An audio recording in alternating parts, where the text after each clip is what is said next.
Şimdi İsrail'den beklenen bir davranış. İsrail gibi zalim, İsrail gibi kana doymak bilmeyen bir canavarın hasta ve yaralılar için dahi olsa, birkaç saatlik için dahi olsa bir ateşkesi kabul etmeyeceği ortadadır. Çünkü sistemlerini, varlıklarını zulüm üzerine kurdukları için ve burada amaç da Filistinlere yönelik, özellikle Gazze'lilere yönelik tam bir soykırım yaşatmayı düşündükleri için, dolayısıyla yaralıların hastaneye yetişmesi demek kurtulmaları, yaşama şansları demektir. Bunu istemediğinden dolayı yaralıların ölmesi, hatta yani bebek öldüren, bebekleri göz göre göre öldüren bir zihniyet yaralıların yaşamasına müsaade etmez ki. Dolayısıyla böyle bir ateşkes ondan beklenemez. Ne zaman ki İsrail sıkışırsa, zora girerse o zaman ateşkesi kabul eder. Rabbim oradaki mücahitlere zafer nasip etsin ve İsrail'i zora sıkacak, İsrail'i barışa yanaştıracak eylemler nasip etsin. Böylece o katil Siyonistlerin de burnunun yere sürtülmesini sağlasın ve ateşkesi, barışı kabul etmek zorunda kalsın. Şimdi İsrail ordusu teknolojik imkanlarla savaşan bir ordudur. Kendi askerinin cesareti ve kahramanlığına dayanmıyor. Çünkü biz biliyoruz, Kur'an-ı Kerim'de tarif ediyor, onlar çok korkaktırlar. Ve korktukları için de bilseler ki tek bir Filistinli, Gazze'li savaşçı varsa bir meydanda oraya girmezler. Ancak bombalarla, roketlerle tarumar ettikten sonra girmeye cesaret edebiliyorlar. Ama Gazze'li mücahitler, oradaki Müslümanlar hayatlarını bu davaya feda etmeyi düşündükleri için, hayatlarını zaten peşinen Allah'a adadıkları için ölümden dahi korkmuyorlar. Dolayısıyla ölümü dahi öldüren bir millet, ölümü dahi öldüren insanlar karşısında hiç kimse duramaz ve bir tek mücahit dahi o mıntıkada varsa İsrail'in askerleri o mıntıkaya giremez. Biz bunu biliyoruz, bunu görüyoruz ve Allahu Ekber sesini duyduktan sonra silahlarını bırakıp kaçan insanların haberleri geliyor. Yahudi askerinin haberleri geliyor. Bu böyledir.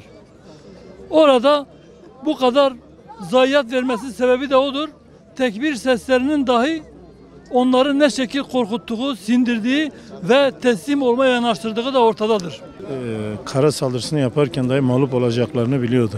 Buna rağmen kendilerince nasıl ki kendi kalplerinde korku varsa Müslümanların da aynı şekilde kalplerinde korku olacağını zannediyordular. Oysa ki Müslümanlar zaten şehadet şerbetini içmişti. Oradaki kardeşlerimiz mutlu bir şekilde, hepsi böyle ölüme hazır bir şekilde. Tabii insan ölümü üzerine özellikle ölen, yaralanan, şehit olan iki tarafın da diğer tarafın ölüleri var, yine Müslümanların şehitleri var. Bir kere bu cenazelerin ortada kalkması insani bir durumdur. Yani bunu Birleşmiş Milletler olsun, tüm dünyanın bu şekilde belli bir süre ateşkesi sağlayarak herkes en azından kendi yaralarını, kendi cenazelerini alarak geri çekiliyor. Ondan sonra ne şey varsa yine zaten İsrail'in elinde her türlü güç var, her türlü biyolojik ve diğer silahlar bulunmaktadır. İsrail'in elinde ise imani bir güç ve çok cüzi miktarda bir savaşabileceği bir silah olmasına rağmen bu ateşkesi eğer İsrail sağlamıyorsa İsrail'in artık psikolojik olarak çöktüğü ve savaşın sonuna geldiği ve oradaki Gazze'deki kanla boğulacağının da işaretidir. Bu bağlamda inşallah tüm Türkiye'deki Müslümanlar, tüm dünyadaki Müslümanların uyanışına vesile olur Gazze'deki durum ve o kardeşlerimize dualarımızla maddi manevi her türlü desteğimizle inşallah onların yanında olarak o kardeşlerimizin, o mücahitlerin onlara karşı savaşmasına, daha dik durmalarını inşallah sağlarız ve inşallah Yahudi devletinin de yıkılışının onların sonunu da görürüz bu kardeşlerim. Bir günde İsrail ordusundan 23 ölü ve esirler. Nasıl görüyorsunuz bu savaşın gidişatını? Tabii ki şimdi İsrail yaklaşık 50 bin civarında bir askerle çıktı. Ve 23 değil, onlar için bir tane asker dahi en azından 10 bin insana bedel şeklindedir. Çünkü kendileri müthiş ölümden korkuyorlar. ilerlerken dahi kendilerine herhangi bir kurşun gelmemesi için her türlü tedbiri almaya çalışıyorlar. Bazı kaynaklara göre Kudüs TV'nin belirttiğine göre de 39, bu sayının 39'a yükseltildiği, 23 dahi olsa onlar için çok büyük bir zayiattır.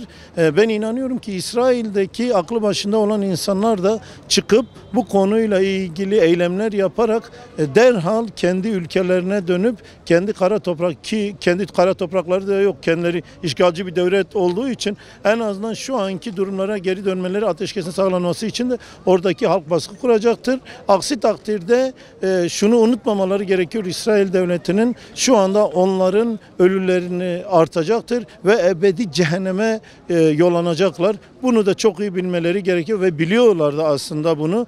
Müslümanlar da dirayetli, dik durarak inşallah Müslümanlara zafer kazandıracaktır.